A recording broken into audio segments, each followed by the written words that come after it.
प्रिय विद्यार्थी मित्रांनो, आपणा सर्वांना माझा सप्रेम नमस्कार। आज मी आपल्या समोर कारगिल विजय दिवस या अत्यंत प्रेरणादायी विषयावर माझे मत मांडणार आहे। शहीदांचा सन्मान हाच खरा भारताचा अभिमान। शहीदांचा सन्मान हाच खरा भारताचा अभिमान। दरवर्षी आपण 26 जुलै हा दिवस भारतात कारगिल विजय दिवस म्हणून साजरा केला जातो।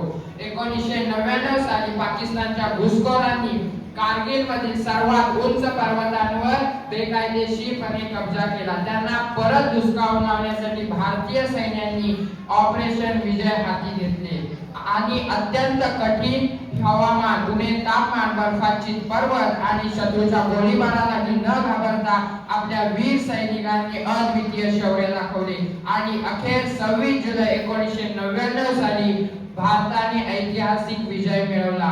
या युद्धात अनेक वीरांनी मातृभूमीच्या रक्षणासाठी आपल्या प्राणांची आहुती दिली।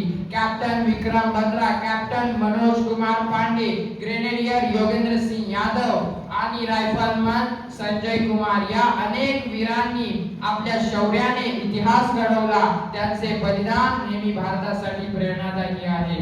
मित्रांनो, देशभक्ती म्हणजे फक्त घोषणाबाजी नाही, तर देशाचे कायदे पाळणे, पर्यावरणाचे रक्षण करणे, प्रामाणिकपणे शिक्षण घेणे आणि एक जबाबदार नागरिक बनणे ही सुद्धा एक देशसेवा आहे। आज मी वीर सैनिकांच्या त्यागाला वंदन करूया आणि आपल्या भारताचा सन्मान नेहमी उंच ठेवण्याचा प्रयत्न करूया।